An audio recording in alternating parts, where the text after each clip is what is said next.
ಹಾಗೆ ನಮ್ಮ ಇಂದಿನ ತಾಲೂಕು ಪಂಚಾಯತ್ನ ಸಭೆಯ ನೋಡಲ್ ಅಧಿಕಾರಿಗಳಾದಂಥ ನಾಗರಾಜ್ ಸರ್ ಅವರು ನಮ್ಮ ಈ ಸಭೆಗೆ ಆಗಮಿಸಿದ್ದಾರೆ. ಅವರಿಗೆ ನಮ್ಮ SDMC ನಮ್ಮ ಶಾಲೆಯ ಹಾಗೂ ನಿಮ್ಮ ಮತ್ತು ಮಕ್ಕಳ ಪಾಲಕ ಪೋಷಕರ ಹಾಗೂ ಮೂಲದಿಂದ ಸ್ವಾಗತವನ್ನು ಶಾಲೆಯ SDMCಯ ಅಧ್ಯಕ್ಷರಾದ ವಿಶ್ವನಾಥ್ ಆಗಮಿಸಿದ್ದಾರೆ. ಅವರಿಗೂ ನಮ್ಮ ಶಾಲೆಯ ಪರವಾಗಿ ಹಾಗೂ ನಿಮ್ಮೆಲ್ಲರ ಪರವಾಗಿಯೂ ತುಂಬ ಹೃದಯದ ಸ್ವಾಗತವನ್ನು ಕೋರುತ್ತೇನೆ. ನಮ್ಮ SDMC ಎಲ್ಲ ಸದಸ್ಯರು ಹಾಗೂ ಮಕ್ಕಳ ಪಾಲಕ ಪೋಷಕರಿಗೂ ನಾನು ನಮ್ಮ ಶಾಲೆಯ ಪರವಾಗಿ ಹಾಗೂ ತಮ್ಮೆಲ್ಲರ ಪರವಾಗಿಯೂ ತುಂಬ ಹೃದಯದ ಸ್ವಾಗತವನ್ನು ಕೋರ್ತೇನೆ. ನಮ್ಮ ಈ ತಪಾಸಣೆ ಕಾರ್ಯಕ್ಕೆ ಆಗಮಿಸಿದ ಎಲ್ಲ ಪಂಚಾಯತದ ಸಿಬ್ಬಂದಿಗಳಿಗೂ ನನ್ನ ಶಾಲೆ ಪರವಾಗಿ ಹಾಗೂ ತಮ್ಮೆಲ್ಲರ ಪರವಾಗಿಯೂ ತುಂಬ ಹೃದಯದ ಸ್ವಾಗತವನ್ನು ಕೋರ್ತೇನೆ. ಅಂಗನವಾಡಿಯ ಕಾರ್ಯಕರ್ತರಿಗೂ ಮತ್ತು ಸಹಾಯಕರಿಗೂ ನಮ್ಮ ಎಲ್ಲರಿಗೂ ನನ್ನ ವೈಯಕ್ತಿಕ ತಮ್ಮೆಲ್ಲರ ಪರವಾಗಿ ತುಂಬ ಹೃದಯದ ಸ್ವಾಗತವನ್ನು ಕೋರ್ತೇನೆ. ಒಂದು ಮಕ್ಕಳಿಗೂ ಸ್ವಾಗತ.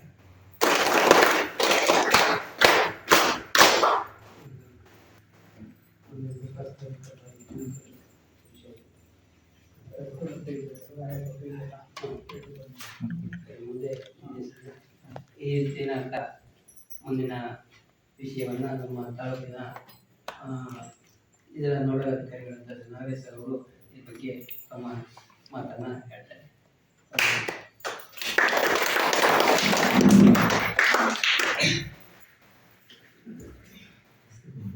ಎಲ್ಲರಿಗೂ ನಮಸ್ಕಾರ. ಇವತ್ತು ನಾವು ಕರ್ನಾಟಕ ಸರ್ಕಾರ ಶಾಲಾ ಶಿಕ್ಷಣ ಇಲಾಖೆ ಸಾಮಾಜಿಕ ಭದ್ರತಾ ನಿರ್ದೇಶನ ಬೆಂಗಳೂರು, ಜಿಲ್ಲಾ ಪಂಚಾಯತ್ ಉತ್ತರ ಕನ್ನಡ ಮತ್ತು ತಾಲೂಕು ಪಂಚಾಯತ್ ಸಿದ್ದಾಪುರ ಹಾಗೂ ತಾಲೂಕಿನ ಎಲ್ಲ ಶಿಕ್ಷಣ ಸಂಸ್ಥೆಗಳ ಒಂದು ಸಹಯೋಗದೊಂದಿಗೆ ಇವತ್ತು ನಾವು 2023-24 ಸಮಗ್ರ ಶಿಕ್ಷಣ ಕರ್ನಾಟಕ ಯೋಜನೆಯ ಒಂದು ಸಾಮಾಜಿಕ ಪರಿಶೋಧನಾ ಕಾರ್ಯವನ್ನು ಸಭೆಯಲ್ಲಿ ಇವತ್ತು ಹಮ್ಮಿಕೊಂಡಿದ್ದೀವಿ. ಈ ಒಂದು ಸಭೆಗೆ ವೇದಿಕೆಯಲ್ಲಿ ಹಾಜರಿರುವಂಥ ಸಭಾಧ್ಯಕ್ಷರ ಸ್ಥಾನವನ್ನು ವಹಿಸಿರುವಂಥ ತಾಲೂಕಿನ ಹಿರಿಯ ಸಹಾಯಕ ನಿರ್ದೇಶಕರು, ತೋಟಗಾರಿಕೆ ಇಲಾಖೆಯ ಅರುಣ್ ಸರ್ ಅವರೇ ಹಾಗೂ SDMC ಅಧ್ಯಕ್ಷರೇ ಹಾಗೂ ಎಲ್ಲ SDMC ಉಪಾಧ್ಯಕ್ಷರೇ ಹಾಗೂ ಎಲ್ಲ ಪದಾಧಿಕಾರಿಗಳೇ ಮತ್ತು ಈ ಶಾಲೆಯ ಮುಖ್ಯ ಶಿಕ್ಷಕರ, ಸಹ ಶಿಕ್ಷಕರೇ ಮತ್ತು ಹಾಗೂ ಎಲ್ಲ ಪಾಲಕ ಪೋಷಕರೇ ಮತ್ತು ಸಮುದಾಯದವರೇ ಹಾಗೂ ಮುದ್ದು ಮಕ್ಕಳೇ ಹಾಗೂ ನಮ್ಮ ಸಾಮಾಜಿಕ ಭದ್ರತಾ ಸಿಬ್ಬಂದಿಗಳೇ ಮತ್ತು ಶಾಲೆಯ ಅಡಿಗೆ ಸಿಬ್ಬಂದಿಗಳೇ ಮತ್ತು ಅಂಗನವಾಡಿಯ ಸಿಬ್ಬಂದಿಗಳೇ, ಇವತ್ತು ನಾವು ನಮಗೆಲ್ಲ ಗೊತ್ತಿದಂತೆ ಈ ಒಂದು ಸಾಮಾಜಿಕ ಪರಿಶೋಧನಾ ಕಾರ್ಯ ಈಗಾಗಲೇ ಸಾಕಷ್ಟು ವರ್ಷಗಳಿಂದ ನಡೀತಾ ಬಂದಿದ್ದಾವೆ. ಆದರೆ ಈ ಶಾಲೆಗಳಿಗೆ ಮಾತ್ರ ಕಳೆದ ವರ್ಷದಿಂದ ಮೊಟ್ಟ ಮೊದಲಾಗಿ ಸಮಗ್ರ ಶಿಕ್ಷಣ ಒಂದು ಕರ್ನಾಟಕ ಯೋಜನೆಗೆ ಕಾಲಿಟ್ಟಿದೆ.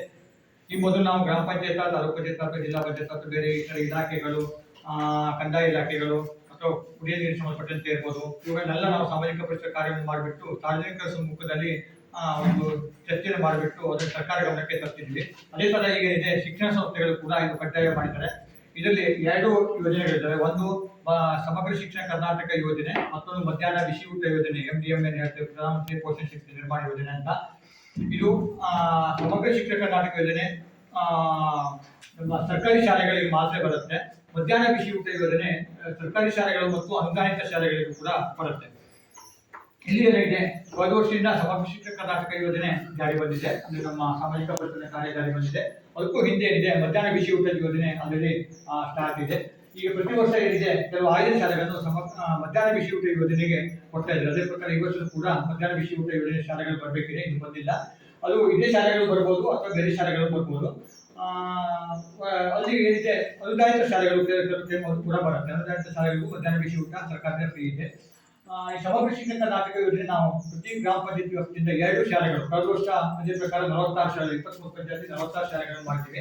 ಅದೇ ತರ ಈ ವರ್ಷ ಕೂಡ 46 ಶಾಲೆಗಳ ಆಯ್ಕೆ ಆಗಿಬಿಟ್ಟು ಅದು ಒಂದು ಗ್ರಾಮ ಪಂಚಾಯತ್ ವ್ಯಾಪ್ತಿ ಸಾಮಾಜಿಕ ಪರಿಶೋಧನೆ ಪಂಚಾಯತ್ ವ್ಯಾಪ್ತಿ ಕಾರ್ಯ ಮುಗಿದ ನಂತರ ಆ ಒಂದು ಭಾಗದ 2 ಶಾಲೆಗಳನ್ನ ನಾವು ಪರಿಶೋಧನೆ ಕಾರ್ಯ ಮಾಡಿಬಿಟ್ಟು ಲಾಸ್ಟ್ 3ನೇ ದಿನ ಸಭೆಯನ್ನು ಕರೆಬಿಟ್ಟು ಸಾರ್ವಜನಿಕ ಸಮ್ಮುಖದಲ್ಲಿ ಅದನ್ನು ಮಂಡನೆ ಮಾಡಬೇಕಿದೆ. ಇಲ್ಲಿ ಸರ್ಕಾರದ ಉದ್ದೇಶ ಇಷ್ಟೇ, ಸಾಮಾಜಿಕ ಪರಿಶೋಧನಾ ಕಾರ್ಯದಲ್ಲಿ ಸರ್ಕಾರದಿಂದ ಬರುವಂತಹ ಅನುದಾನಗಳಿರಲಿ ಅಥವಾ ವ್ಯವಸ್ಥೆಗಳಿರಲಿ ಅದು ಪಾರದರ್ಶಕ ಆಗಿರಬೇಕು, ಅದು ಸಾರ್ವಜನಿಕರಿಗೆ ಮುಟ್ಟಬೇಕು. ಮತ್ತು ಸಾರ್ವಜನಿಕರಿಗೆ ಸರ್ಕಾರದಿಂದ ಏನು ಅನುದಾನಗಳು ಬರುತ್ತೆ ಅಥವಾ ಮೂಲ ಸೌಕರ್ಯಗಳು ಬರುತ್ತೆ, ಅದು ಬೆನಿಫಿಷರಿ ಫಲಾನುಭವಿಗೆ ಸರಿಯಾಗಿ ಮುಟ್ತಾ ಇದೆ ಹೇಗೆ, ನಮ್ಮ ಶಾಲೆಗೆ ಸಂಬಂಧಪಟ್ಟಂತೆ ಮಕ್ಕಳ ಬೆನಿಫಿಷರಿ ಇರ್ತಾರೆ, ಅವರಿಗೆ ಸರಿಯಾಗಿ ಮುಟ್ತಾ ಇದೆ ಹೇಗೆ, ಅಥವಾ ಅದಕ್ಕೆ ಮುಟ್ಟುವವರಿಗೆ ಏನಾದರೂ ಲೋಪದೋಷಗಳು ಉಂಟಾ, ಅಥವಾ ಅದಕ್ಕೆ ಸಂಬಂಧಪಟ್ಟಂತೆ ಏನಾದರೂ ಸಲಹೆ ಸೂಚನೆಗಳು ಪಾಲಕರಿಂದ ಅಥವಾ ಸಮುದಾಯದಿಂದ ಅಥವಾ ಮಕ್ಕಳಿಂದ ಅಥವಾ ಶಿಕ್ಷಕರಿಂದ ಏನಾದರೂ ಉಂಟಾ, ಮತ್ತೆ ಅದಕ್ಕೆ ಸಂಬಂಧಪಟ್ಟಂತೆ ತಮ್ಮ ಒಂದು ಸಲಹೆ ಸೂಚನೆಗಳು ಕೂಡ ಮುಂದಿನ ದಿನಗಳಲ್ಲಿ ಶಿಕ್ಷಣ ಸಂಬಂಧಪಟ್ಟಂತೆ ಏನೆಲ್ಲ ಸಲಹೆ ಸೂಚನೆಗಳು ನಿರ್ಮಿಸಲಾಗಿದೆ ಅದನ್ನು ಕೂಡ ಸರ್ಕಾರ ಗಮನಕ್ಕೆ ತರಲಿಕ್ಕೆ ಇದೊಂದು ವೇದಿಕೆ ಆಗಿದೆ. ನಂತರ ಶಾಲೆಯಲ್ಲಿ ಹೆಚ್ಚುವರಿ ಸರ್ಕಾರಿ ಶಾಲೆಗೆ ತಮಗೆ ಗೊತ್ತಿದ್ದಾಗೆ ಎಲ್ಲಾ ವ್ಯವಸ್ಥೆಗಳು ಫ್ರೀ ಇದೆ. ಇಲ್ಲಿ ಯಾವುದೇ ₹1 ಕೂಡ ಸರ್ಕಾರಿ ಶಾಲೆಯಲ್ಲಿ ಪಾಲಕರು ಅಥವಾ ಮಕ್ಕಳು ಕೊಡ್ತಾ ಇಲ್ಲ. ಅವರಿಗೆ ಶಿಕ್ಷಣ ವ್ಯವಸ್ಥೆ ಫೀಸ್ ಇರ್ಬೋದು, ಅಥವಾ ಬಟ್ಟೆ ಇರ್ಬೋದು, ಅಥವಾ ಪಠ್ಯ ಪುಸ್ತಕ ಇರ್ಬೋದು, ಅಥವಾ ಶೂ ಸಾಕ್ಸ್ ಇರ್ಬೋದು, ಅಥವಾ ಎಲ್ಲ ಮೂಲಭೂತ ಸೌಕರ್ಯಗಳು ಕೂಡ ಅವರಿಗೆ ಫ್ರೀ ಆಗಿ ಸಿಗುವಂಥದ್ದು. ಈ ಒಂದು ವ್ಯವಸ್ಥೆ ಸರಿಯಾಗಿ ಅದು ಅನುಷ್ಠಾನ ಆಗ್ತಾ ಇದೆ ಇಲ್ಲ ನೋಡುವಂಥದ್ದು ನಾವು ಇವತ್ತು ಈ ಸಾಮಾಜಿಕ ಪರಿಶೀಲನೆ ಕಾರ್ಯ.